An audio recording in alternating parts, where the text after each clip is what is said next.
Good afternoon, ladies and gentlemen. Welcome to the U Group PLC interim results investor presentation. Throughout this recorded presentation, investors will be in listen-only mode. Questions are encouraged. They can be submitted at any time via the Q&A tab that's just situated on the right-hand corner of your screen. Please just simply type in your questions and press send. The company may not be in a position to answer every question it receives during the meeting itself. However, the company will review all questions submitted today and publish responses where it is appropriate to do so, and these will be available via your Investor Meet company dashboard. Before we begin, I would like to submit the following poll, and I would now like to hand you over to the executive management team from U Group PLC. Bobby, Paul, good afternoon. Good afternoon, Jake, and thanks for hosting us today, and a warm welcome to all of your listeners. Before I start the presentation, I'd like to say that management have been very busy keeping their heads down, delivering on these exceptional results, strengthening, getting ready to scale the business for successive periods. But I do appreciate that some of our investing community may feel as though we haven't engaged as much as we could or should have done, and for that I'd like to apologise in advance and tell you that we'll be addressing that going forwards. This is actually our last presentation in what's been the busiest roadshow to date. I'm glad to be going home after this, but just to give your listeners an update, we've had the best roadshow, and we've seen a very mixed bag of very interesting and large institutions. So hopefully that will develop as we go on further and as we continue to keep delivering successive results. Okay, let's get into the presentation. So I'll start the presentation. I'll go through some of the slides in terms of what we do, who we are, why we got here, why our confidence and such forth. Then I'll hand over to Paul, who will take you through the financial figures. By way of introduction, my name is Bobby Collette. I'm the CEO of U Group PLC and founder. And to my left is Paul Rawson, my CFO, who's been with the business since 2018. I'll leave you to read that bio yourselves. Charles? Who are we? What do we do? What do we serve? So we are a B2B supplier of gas and electricity. The SME market is our sweet spot. We are not a domestic supplier, and we have multi-site, multi-product offerings. We use TPIs as a route to market. That's one of the channels we use. We have other channels that we use in order to gain our customers. And we have other complementary bolt-on opportunities and products that we sell, the EV side, the smart metering side, and the energy analytics. We also have green products, but we don't sell many of those. A large proportion are standard gas and electricity fixed price contracts. By way of executive summary, what are we going to talk to you about today? Well, of course, we're going to talk to you about the numbers. We're going to talk to you about our confidence in continuing to drive that growth, continue to deliver those numbers, how we're going to scale, how we're so confident that we'll be able to do so. We will talk to you about the impact of USmart. We will talk to you about the positive impact. We'll talk to you about digital by default and the confidence it gives us to continue to keep scaling sustainably and profitably to new highs. And then we'll also talk to you about sort of our targets, where we see and what that looks like in the short term and certainly in the medium term.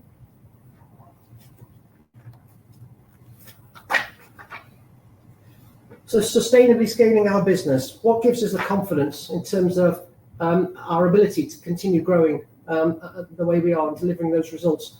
So I'll start off with the left-hand side. We've still got 3.3 million meter points out there in the industry, SME meter points, half-hourly meter points, non-half-hourly meter points. But the market has reduced. So from 2018, at an all-time high of about 95 suppliers, we've now seen a contraction over the years in terms of competitor landscape to about 38 suppliers. And that's as a consequence of some customers moving out of the market, some consolidation. We saw some competitors exit the market during the pandemic and subsequent energy crisis and energy price rises.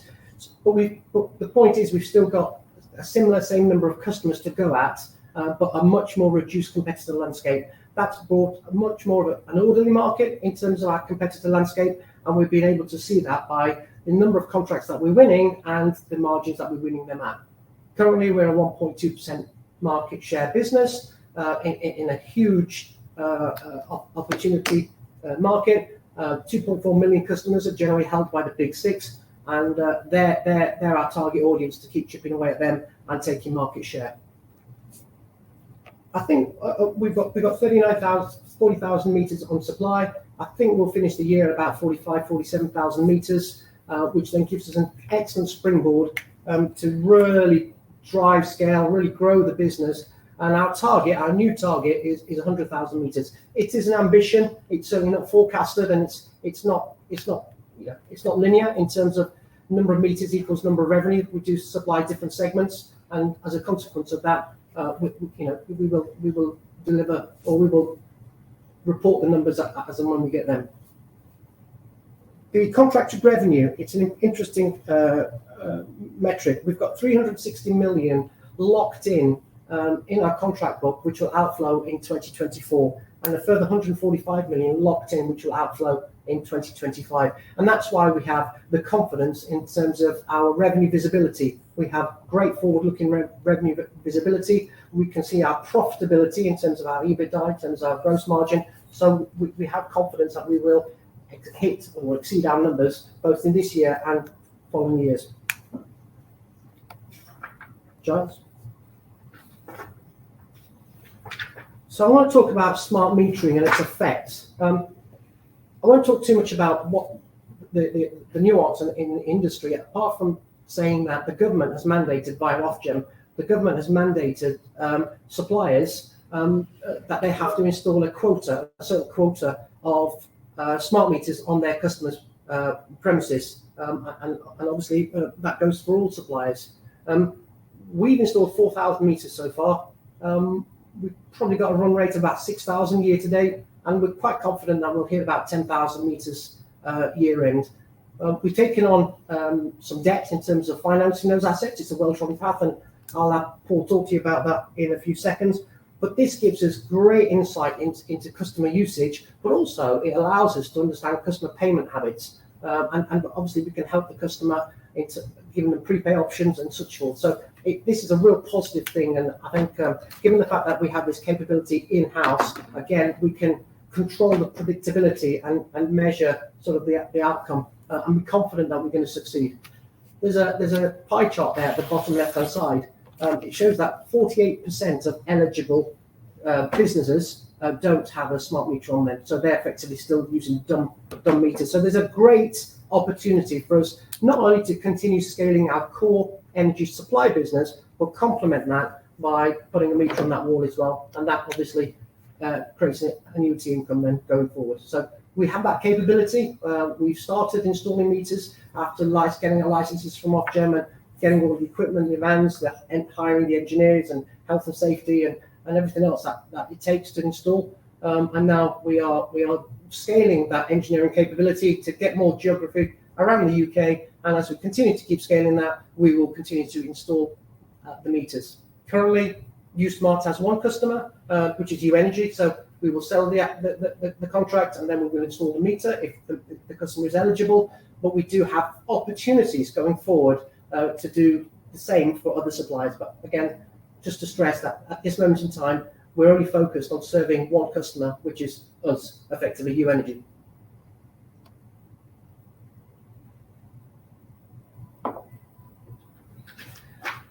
This slide points to our tech stack. So digital by default, all the contracts that we sell, whether they're half hourly or non-half hourly, go through this platform.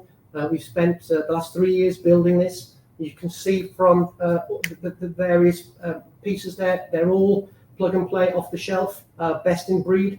Our platform is Salesforce. I think the secret sauce is how have we stitched all these together, how we program these together so they all produce an outcome to better help us understand how much we charge for the contracts, how much we tender, who we tender to, how do we protect our gross margin, how do we check the credit risk and profile of those customers, how do we know who those customers are in terms of location and segmentation, and then finally, how do we continue to keep monitoring the credit risk, and how do we register, how do we supply, how do we bill those customers. So that is what we call digital by default. Every single supply, every single quote, every single tender that we win, every single registration, and every single meter goes through the system, And so it's one source of the truth. So we established this platform. We're using this platform. Now we will, in the successive periods, continue to enrich this platform and use the data that we get from this platform to better understand customer usage, better understand customer habits, and then develop and create more richness. So our numbers, this is a great slide to demonstrate momentum. I won't take all of these stats, but I'll pick a few of them out. So 40,000 meters, we've talked about that already. 51.3 million, that's average contracted bookings we're doing on a monthly basis. So every single month since Q4 last year to date, and continuing to date, we have done at least 51 million pounds of annualized bookings a month. And that's what's created that 360 million pound contracted revenue book for 2024. And if you think if we're continually adding 50 odd million in September, October, November, and December, we're looking in good shape to exit December with about 550 million pound of contracted revenue locked in, ready to outflow in 2024. And again, it should be seen as another reason why we are confident that we will exit this year having hit our numbers, and obviously go into 2024 with a real big contract book. 36.6 million pounds of cash in the bank, which is great on the balance sheet, and it puts us in a really strong position to allow us to continue to keep scaling and look at other opportunities as and when they present themselves. And 13.7 million pound EBITDA there in the first half, and the brokers reforecasted that they expect us to achieve at least 33 million, so 20 million in H2. The last stat I'll just talk about very quickly is the bottom left. We have a workforce of 271. We've accelerated that with the onboarding of USmart and the engineers and the back office staff and such forth. So that's seen a growth in that. That's not organic U Energy, the supply side of it, but it's both USmart and U Energy together. The next slide kind of nods to what I've just spoken to you about in terms of stats, but we wanted to show you the period-on-period growth and how that is tracking and trending from sort of back in 2020 and onwards. And we will continue to do so because it shows the health of the business, and it shows that we are tracking in the right way. Thanks, Okay, Bobby. shall I hand over to Paul? Yeah, thank you. Always a pleasure to follow Bobby, but tone does change slightly for a boring accountant. So I think the first slide on here, Giles, it's pleasing to report such good numbers, and it's part of our financial framework that we published a few years ago. And what is that financial framework? First and foremost, it's organic growth. It's scale in an absolutely enormous market. So to be a £1 billion energy supplier, you're still relatively small. So we've got a lot of market opportunity and a lot of good forward revenue visibility. Of course, revenue is vanity, and we're all about the profit and the EBITDA and the cash generation ultimately.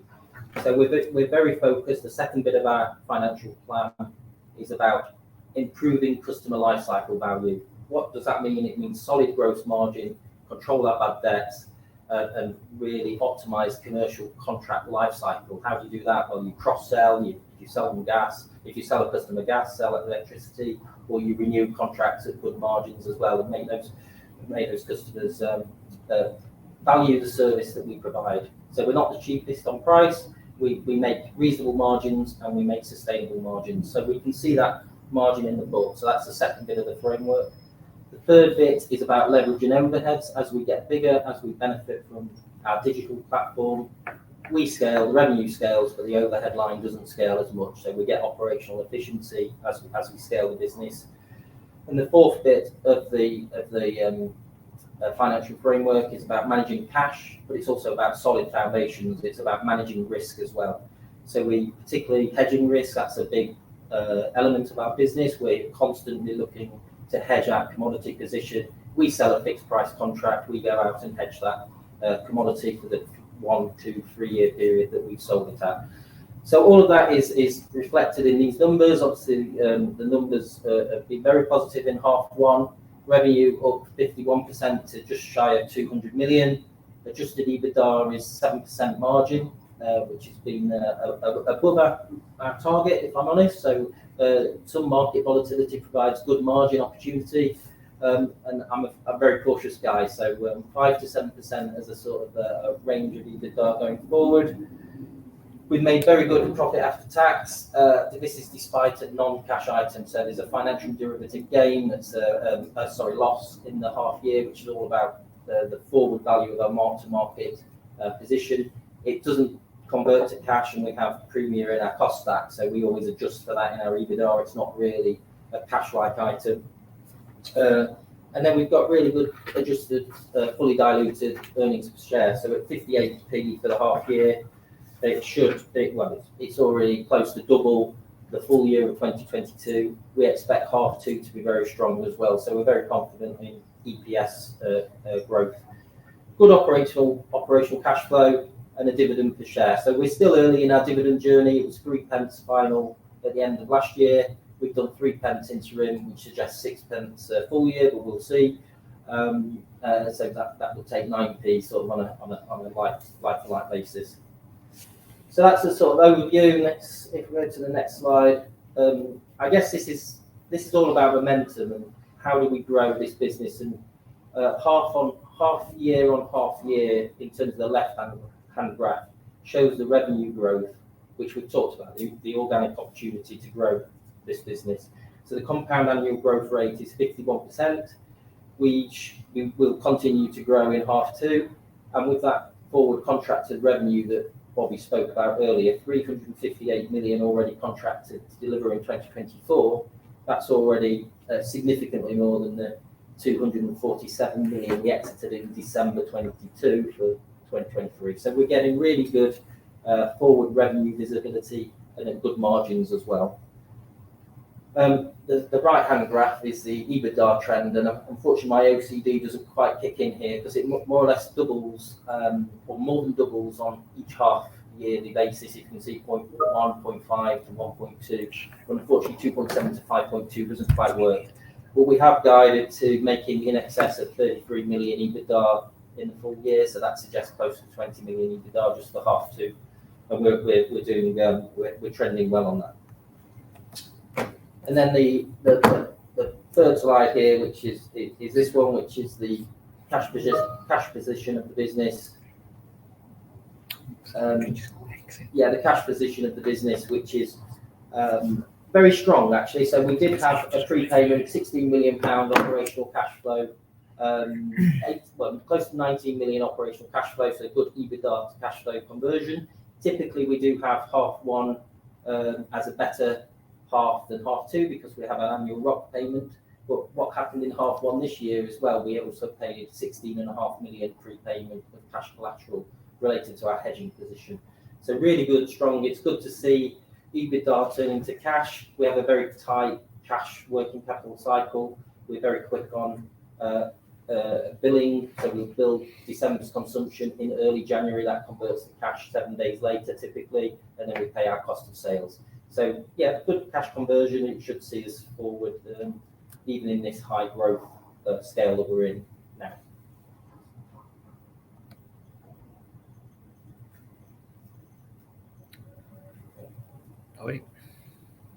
Thanks, Paul.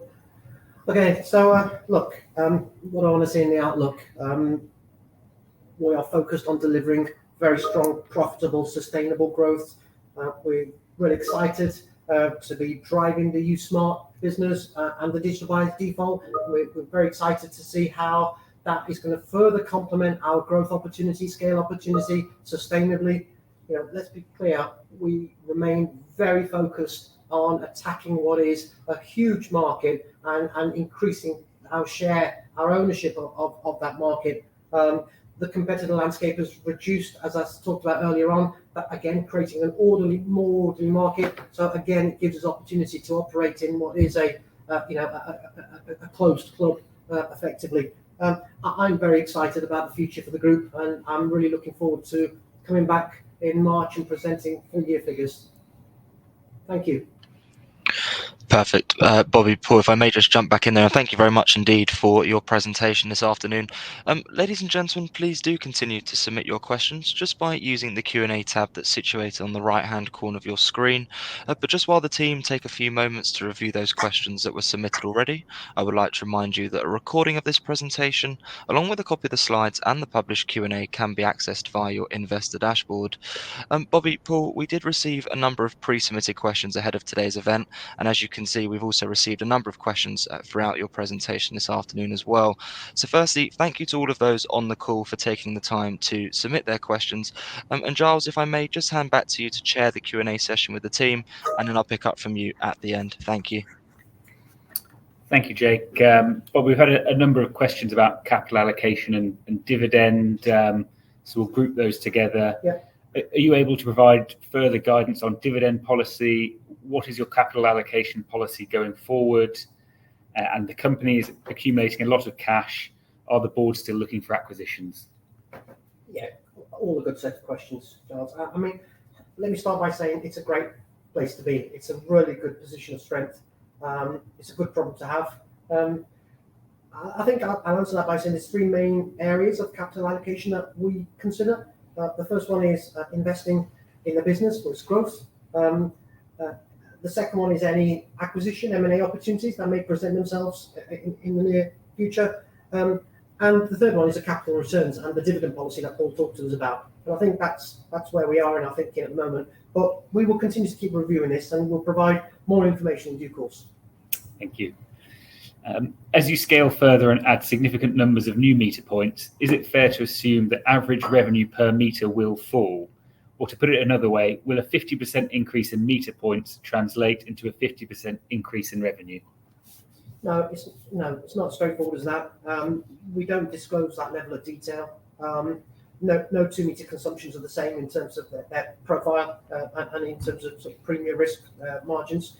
What I can say is that we continue to deliver strong growth in all of our financial KPIs, and I have no reason to believe that we won't continue to keep doing that both this year and successive years. Great, thank you. Question for you, Paul. You're now having to prepay for supplies and post cash collateral. Will this become a permanent requirement and therefore increase in line with increasing turnover? I guess the short answer is no, but to add a little bit of flavour, clearly our commodity hedging strategy has saved us well through COVID, through the energy prices going up significantly in 2021 and then even further in 2022. And now they're softening a bit, so they've come down quite materially actually this year. So the commodity hedging strategy is doing well. It protects our gross margin, it protects our business. We also have a significant credit line, which with our trading counterparty, that was sized for normal market conditions. And clearly market conditions haven't been so normal lately. So very high prices now coming to low prices. The delta is quite significant. Of course, now we're at low prices and we're booking trades at lower prices. There's less weight to go down. So that's the way this works. So in short, we'll be looking to reduce that cash collateral, if you like, in the coming weeks and months. Thank you, Paul. Another question for you, Paul. Cash flow is always significantly higher than EBITDA. It was very useful for the ROC liability to have been separately disclosed. I assume these funds are effectively ring-fenced. Could this liability be shown separately in the creditor's note to the accounts and the payment be shown separately in the cash flow statement? I think just for the benefit of people who haven't heard of renewable obligation certificates or ROCs as we call them, these are an obligation on a supplier to either buy certificates or to pay at what's called a buyout price. We have to pay by the 31st of August for monies for our liability for the end of March for the year before. So I absolutely love this from a working capital point of view. It's great to have that cash in our bank. We paid 15.2 million to put some scale on it. We paid 15.2 million on 31st of August, and we've always hit our ROC payment. In terms of disclosure, I think clearly there's material amount there. There's material amounts sometimes in cash collateral. We just talked about the 16 million of cash collateral on the other side, but we will of course try and make sure that the investors have sufficient disclosure to see the wood for the trees, let's say. Thank you, Paul. Bobby, one for you. How much capacity in terms of revenue and staff do you have in your current office buildings before you'll need to make the next move to larger premises? We've got a great deal of capacity across the group to significantly keep on scaling the business. We can take it to £1 billion and beyond comfortably. So yeah, plenty of capacity. Also, alongside our introduction of digital by default, we are also reducing our cost to serve. So where we've got the tech stack doing the work, doing the thinking, doing the decision making, that will then impact and continue to keep impacting and as we scale the business. Thank you. Another one for you, Bobby. How are you seeing customer payment profiles and how is this impacting your provisioning? Okay, so we've got a very diverse customer base. I think we've disclosed it in one of the slides somewhere. So we have capability to understand profile segmentation, and so therefore we can decide, pick and choose in terms of our customer base. No single customer accounts more than 5% of revenues, so it's very diverse. With the success of USmart and the scaling up of USmart, we definitely expect to see a reduction in the bad debt charge despite very prudent provisioning. Just 98% of bills invoiced every month are collected, so that would suggest that the 3.8 and the provision charge is really 2%. So we've got plenty of provision built in there, but it's again, I can't say enough about the smart metering or the advent of the smart metering revolution in the business SME sector. I think it's going to be a game changer. It'll take time. It won't happen in a year as suppliers swap out their quoted dumped meters to smart meters. We will see much more accurate consumption and usage information out there. We will be able to accurately bill our customers, reducing the need for estimation and not paying. But we will also have the ability to manage bad debt by, if necessary, putting customers onto prepay who are consistent bad payers. Thank you. Paul, one for you. Why is the company taking on relatively expensive debt to fund USmart when U Group is throwing off so much cash? Would the company not be better funding the meters with this cash? It's a good question and something we've discussed as a board. We've been very proud and very glad to have no debt in this business. So we've had a net cash position. Okay, there's some lease liabilities, but that doesn't really count so much. But so we have a good net cash balance, and as you say, we're generating good operating cash flow. The debt that we're looking at, we've not closed anything yet, but we're actively engaged. It's a well-trodden path. It's very much secured on the assets that we invest in. They're non-recourse to the rest of the group, tax-efficient funding, and it allows us to unlock more cash that we'll do more interesting things with. Bobby's sort of talked about the capital allocation policy, whether that's marketing, whether it's investment in growth, whether ultimately it's distributed back to shareholders. But we just felt having some specific debt on assets was the right thing to do. Thanks, Paul. Bobby, a few questions about water. How's the water business going? Does the company intend to drive major expansion into the water side of the business? Yeah, we launched the water business in 2018. It remains a relatively small part of our revenue portfolio. We are the only supplier who can supply a multi-utility offering to our business customers of gas, electricity and water. I think the investment in terms of is very much to remain the same. So gas and power, and we will just keep water where it is. I think until we don't see other investment in water and we don't see sort of margin increase in that sector, it's going to be one of still a low value, low volume one for us. But we're licensed and we continue to keep serving a small segment of water customers. Thank you. One question from the chat, hopefully we can clarify. Does the meter target include acquisition or is that organic growth? I wouldn't say no to acquisition. These things can just pop up. But in our assumptions of meter growth, it's organic. And another just quick question from the chat. What do you think are the key reasons for customers coming to you? Speed, reliability, right first time. So we have a decent portion of our business that's bought in from TPIs, from brokers. If they can turn a quote around, get a tender price, then these tenders are usually complicated. They take time. You've got to make sure that the credit profile is right, the tender profile is right. Our digital by default allows us to do that in minutes.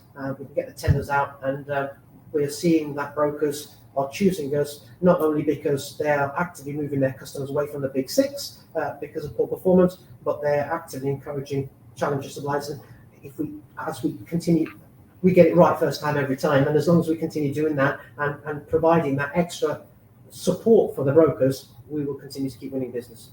Okay, thank you. And then just a final question, where do you see the company in 3 years' time?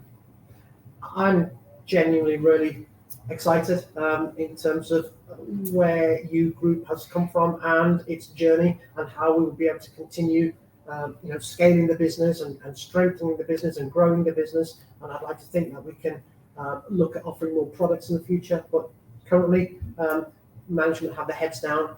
We have a core business which is supplying gas and electricity to our business customers, the SME sector of the business community. We will continue to keep scaling that business in meter point. We will complement meter points. We will complement that with the smart side of the business and add sort of sustainable sort of security to that. But yeah, we've got very strong foundations. We've come back after 3 once in a lifetime events: the pandemic, the gas crisis, and obviously the Ukraine conflict. And we've achieved bigger, better, and delivered stronger growth and stronger performance. I think we've got a strong balance sheet, and we've got a very engaged and motivated board who are very supportive in driving growth. Thank you, Jake. I'll hand back to you. And as you said, any other questions that come in, we can review offline. Absolutely. Bobby, Paul, Giles, thank you very much indeed for addressing all of those questions that came in from investors this afternoon. And of course, as you did just say, we will be able to give you back all of the questions, as well as any further questions that do come through immediately after the presentation has ended, just for you to review, to then add any additional responses, of course, where it's appropriate to do so. And we'll publish all those responses out on the platform. But Bobby, perhaps before really just looking to redirect those on the call to provide you with their feedback, which I know is particularly important to yourself and the company, if I could please just ask you for a few closing comments just to wrap up with, that'd be great.